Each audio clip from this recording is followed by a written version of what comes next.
Welcome if you're new here. Welcome back if you've been here before to the 8th concession, our property here in Southern Ontario, Zone 6A. My name is Natalie. Well, I woke up to something unexpected today. And this is what I woke up to. The first snowfall of the season.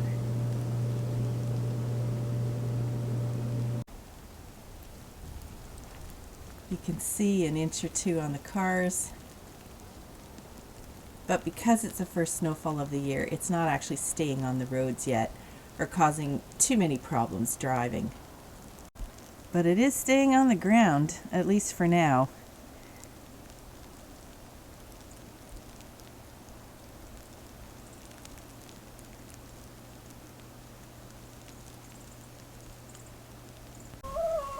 The chickens aren't too excited either. They're all huddling under their coops. So I think I'm going to give them their treat in their coop runs today, not in the big run where nobody wants to go in the snow.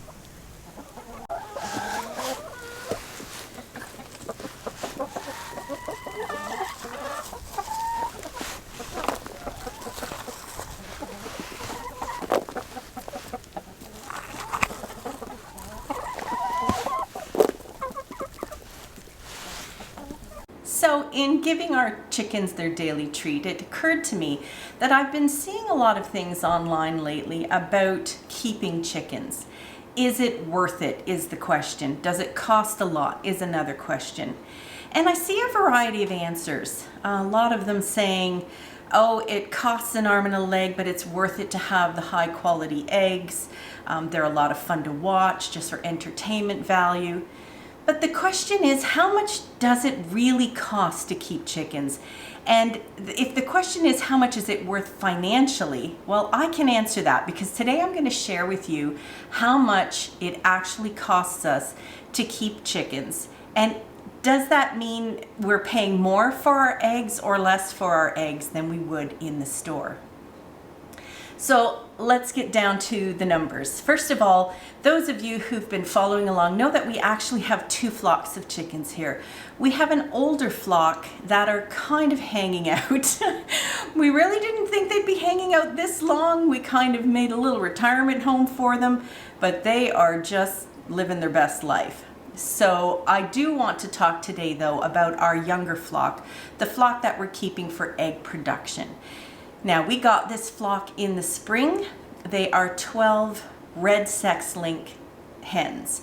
Now, I know red sex-link isn't going to be a variety that everyone can find. Here in Southern Ontario, it's very common. They are the best egg layers.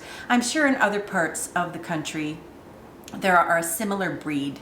They lay brown eggs and they lay them quite frequently. And that's why we went with them, because we really were interested in getting eggs. So we have 12 red sex-link in a coop and a run that my husband built. So let's get down to the numbers. How much does it cost us to keep these hens? Well, to start with, if you're thinking about getting chickens, you are of course going to need a coop. Now, I asked Craig because he built ours from scratch and it's a lovely design. I'm very happy with it. It did cost us a decent amount of money. He said in the end it cost us about $800. Of course, that's an investment. And it has now been 6 years that we've used this coop. So we're talking about $125 a year for the coop. But I was looking on Facebook Marketplace this morning, and you can get used coops or coops that other people are building for as little as $100, a couple $100 even for the larger size. And I know in warmer places with a warmer climate than we have here in Southern Ontario, they can even get away with just keeping their chickens in what they call a hoop house, which is basically a cattle panel bent and secured with a wooden frame and some sort of plastic over it with doors on either end. And that's really inexpensive. So the problem is a coop can cost you anywhere from $0 to $1,000.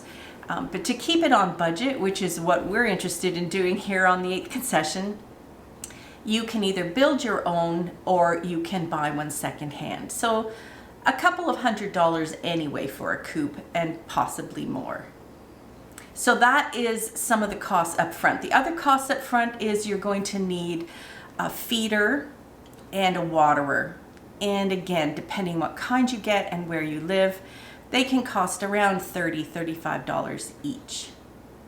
Now, other than that, you really don't need much more in terms of structure or startup costs. If you're going to allow your hens to free range, in other words, open up the doors of the coop during the day and allow them to roam freely, no problem. If you have predator problems like we do here, we are in a very wild area and we have every kind of predator you can think of. Coyotes, foxes, raccoons, possums, hawks, you name it, everything has chicken on its menu. So we did have an electric fence originally so that the chickens could leave the coop and run area and go out into a wider area. We now have an enclosed run because even that wasn't protecting them enough. But for the most part, they can stay in the run that's attached to your coop, or you can let them free range around your lawn or backyard if you choose. So that's pretty much it for startup costs. You don't really need more than that. There are fancier things you can get, of course, but you don't necessarily need them. Oh, and maybe a small container of some kind for oyster shell. So that brings me to the weekly or monthly costs for a flock. So for a flock of 12 chickens, we use about 3 bags of feed for the entire month. One bag of 25 kilograms, which is roughly 50 pounds, will last us about 10 days. Now here on the 8th concession nearby, I found our receipt, and our 25 kilogram bag cost $18.95. So that's for layer pellets, 17% protein, which has done very well with our flocks. We haven't had any problems with their health. So $18.95 times 3, let me check my sheet here, $56.85. So that's what it costs us to feed our laying hens grain. As well, we use straw in our coop, so you're going to need to pay for some kind of bedding. For us, that is straw. We buy ours not as a bale of straw. Sometimes they're hard to find around here, but there is a product called Straw Boss, and it's a compressed bale of sort of chopped straw, and that has worked really well for us. A lot of people use shavings as well, but I prefer to use straw because I am going to use that straw in my compost as garden compost when it breaks down. So I prefer the straw. Shavings will break down too, it'll just take a lot longer. So one bale will last us easily a month. If we do our coop 3 or 4 times a month, that's plenty. And one bale of the Straw Boss straw is $9.95. So there you go. The other thing we have to give them on a monthly basis is some oyster shell. This helps keep their eggshells hard. Sometimes if they don't get enough calcium, which is what they're getting from the oyster shell, their shells will become soft and they'll just break. So we do provide them with extra oyster shell, which they can help themselves to as they want. And we leave that in just a little dish and fill it up as needed. Now, that's a little harder to price out. The hens don't eat a lot of them. They do eat some. If we buy a 10-pound bag, that's $5.40, and that's going to last us a good year. It might even last us longer than a year, honestly. I can't remember the last time we got this bag, and we haven't run out yet. But let's just say it lasts a year. That is 45 cents for each month, so it's really not much. So putting those 3 things together, we have the feed, the straw, bedding, and a bit of oyster shell. The cost per month for a flock of 12 hens for us here is $67.25. So are we making anything back in eggs to recoup those costs? Well, let's have a look. Now, the red sex link are one of the best layers there are, which, as I said, is why we bought them. So different breeds of chickens may lay fewer eggs, but you may like them more. That's up to you. I know the hens that lay the colored eggs, the Easter eggs, they lay fewer, but they're beautiful, and I wouldn't mind having some of them. But I'm going to do, if you're interested in egg production and you do get one of these high egg producers, we find with our flock that they lay pretty much every day. In fact, most days I get 12 eggs. The odd time I'll get 11. You know, the cycles aren't perfect. But for this math here, for our chicken math today, we're going to say that on average, our hens will give us 10 eggs per day. So while we're talking about egg production, maybe we should mention artificial lights. I know some people use just a light bulb in their coops at the time of year when daylight is pretty short. Now here on the 8th concession, we do have a great fluctuation in our daytime hours. In fact, we're coming up to the shortest day of the year soon on December 21st. And it gets dark at like 4:30 in the afternoon. It's brutal. So it does affect our hens and how they lay. Now here on the 8th concession, we don't actually use any artificial light with our hens. Some people do, and that's fine. I don't really have an opinion on it. I don't think it stresses the hens out too much. But for us here, we just didn't think it was worth it. We kind of let their natural cycle take over. Now with the young hens, with this flock of 12, it's not going to affect them much. In fact, our egg production hasn't really gone down hardly at all. And as I mentioned, we're coming up to the shortest day of the year. And then when the days get longer, egg production goes back up. I do find with the older hens, it does affect them more, but with these hens, it doesn't. But for the sake of our chicken math here today, we're going to give an average of 10 eggs a day, and that will account for any sort of seasonal fluctuation or what have you. So let's say we're getting 10 eggs a day from our 12 chickens. So that is 3,650 eggs per year. That's a lot of great eggs, isn't it? I think that's wonderful. So if I do my math correctly, that is roughly 304 dozen eggs per year, or 25 dozen eggs per month. That's a lot of eggs. So now when we're figuring out the cost, we have to look at the price of eggs. Of course, feed costs have gone up a little bit, but not too much, but egg prices have really changed in the stores. There was a time, I think before we moved to the 8th concession here, where you could get a dozen eggs in the store for $2. For the white eggs anyway.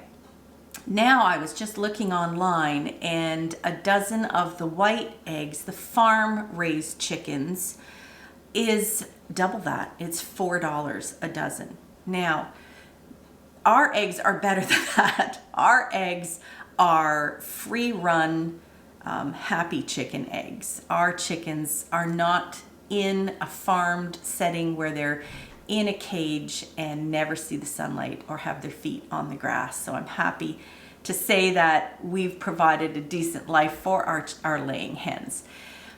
Now, those eggs in the store are expensive. Around here, brown free-run eggs are $7.15 in the store. They're not even considered organic. They're just brown free-run eggs. That price was a little bit shocking to me, but that is exactly what our eggs here on the 8th concession are. They are brown free-run eggs. So $7.15 a dozen is what they're worth. Now, let's do the math. We're getting 25 dozen eggs per month, roughly. Let's take out 5 dozen for our own home use. Now, people with teenage kids or older people or more people in your household, of course, you're going to be using up more eggs. Here on the 8th concession, in a household of 4 adults, we will use roughly a dozen a week, but I'm going to say 5 dozen for the month in case I do a lot of baking or something. So the leftover eggs then are 20 dozen per month that we ourselves are not eating. And 20 dozen at $7.15 a dozen is $143 worth of extra eggs. That's pretty substantial. Now we sell our extra eggs. We don't unfortunately sell them for $7.15. Maybe I should be upping my prices. We actually sell our eggs for $5 a dozen, and now I kind of understand why there's a run on my farm stand and I'm constantly sold out, which is a good thing. But if we're doing this for math purposes, $7.15 times 20, $143 worth of extra eggs. So if we take the $143 of profit, let's say, and subtract the running costs of $67.25, we are left with $75.75 in the black. Now, of course, out of that comes the cost, the upfront cost of the coop and the upfront cost of the hens themselves. And around here, I just checked last year's prices. This year's prices aren't out. I'm hoping they don't go up very much. But around here, the red sex-link chickens were $4.80 for ready to lay. Now you can buy day-old chicks a lot cheaper than that, but then of course you have to factor in the cost of the chicken feed for about 20 weeks to get them to laying age. The red sex link anyway is ready to lay around 20 weeks. But if we buy ready to lay, they are $4.80. So that is, where did I do my math? $57.60 upfront for the hens, plus upfront for the coop. And then of course, there are things that break. Every now and then a waterer or a feeder might break or crack, especially the plastic ones, which is why I don't like them so much. And you'll have to do some repairs like that. But you have an extra $75.75 per month towards those things. So what's the bottom line? Even selling those extra 20 dozen eggs at $5 a dozen, which is what I do, that is $100. $100 cash in my pocket to put towards the running costs of $67.25 and any additional costs. At worst, I'm breaking even. At best, I'm making a small profit. You're never going to get rich selling eggs unless you do it on a grand industrial scale. But it is nice to know that with our chickens and the way we raise them and feed them, that first of all, our eggs are free. And secondly, there is a little bit of money left over each month to go towards repairs or buying new chickens or what have you. So when we're talking about whether or not it's worth it to keep chickens, financially, the answer is yes. It absolutely is. Our chickens make us even a little bit of money. Now, beyond the eggs, there are other benefits of having the chickens. And the older ladies who are not laying as many eggs can also help us out here around the 8th concession, because my plan for them is to put them in the empty garden when there aren't a lot of crops in it and let them eat down all the weeds that are in my aisles and earn their keep that way. As well, we compost all the droppings and the dirty straw when we clean out the coops. And that compost goes into my gardens after it has cooled and composted for a while. And that saves me a heck of a lot of money because I don't have to buy compost either. And I get good, healthy compost, fertilizer for my garden. As well, we cut down on feed costs sometimes because with our chickens, they actually get kitchen scraps. As a treat, I'll give them any kind of fruit or vegetable that's raw and uncooked. If we have leftover cooked rice, I'll give them some of that. They love that. Their favorite is grapes. But it's great because if I have stuff going a little bit off in my fridge, I don't feel like I'm wasting food. I'm not throwing it out. I could always compost it, of course, but it feels nicer to give the chickens a treat. And this idea is especially good when the garden is in full production. because through the winter I will buy discounted apples or cucumbers or grapes in the stores. When you see those sort of clearance sections, stuff going off a little bit, that's perfect for the chickens, and for a couple of bucks I can give them a nice fresh treat in the winter. But in the summer, they get all the scraps from my garden. Extra parsley, the tops off the turnips, certainly tomatoes that have, begun, they're a little overripe for my cooking, or another animal has nibbled on them, or there's a bit of pest damage. They get all of that, the tomatoes, the peppers, the zucchini, all of it. And on top of that, when I start having Japanese beetle problems in my orchard, I actually collect them in a bucket. I shake them off the tree into a bucket of water, and I feed them to the chickens as well. So not only do they get a nice healthy protein snack, they are helping to keep these pests off my property. So chickens are earning their keep in other ways. And quite frankly, the old ladies do like the bugs better than the new ladies. So they're not giving us as many eggs, but they're doing other jobs around our homestead. I hope this helps clear up some misconceptions people have about keeping chickens and whether it's a money pit or not. I mean, it can be if you don't watch and budget properly. But if you're careful with how you feed them and where you source your coop, or how much care you take of your equipment, chickens will not cost you any money. They will give you fresh, delicious, free-run eggs where you know exactly what's gone into them. No chemicals, no pesticides, nothing. You will have hours of entertainment watching them. You will have the side benefits of fertilizer and pest control. So yes, keeping chickens is absolutely worth it. So this is how we have our chickens earn their keep and even make us a little bit extra money. If you've been sitting on the fence about whether or not to get chickens, I can't recommend them highly enough. They have been a wonderful addition to our homestead, and they are not costing us an arm and a leg, or even a wing and a leg. Bye for now.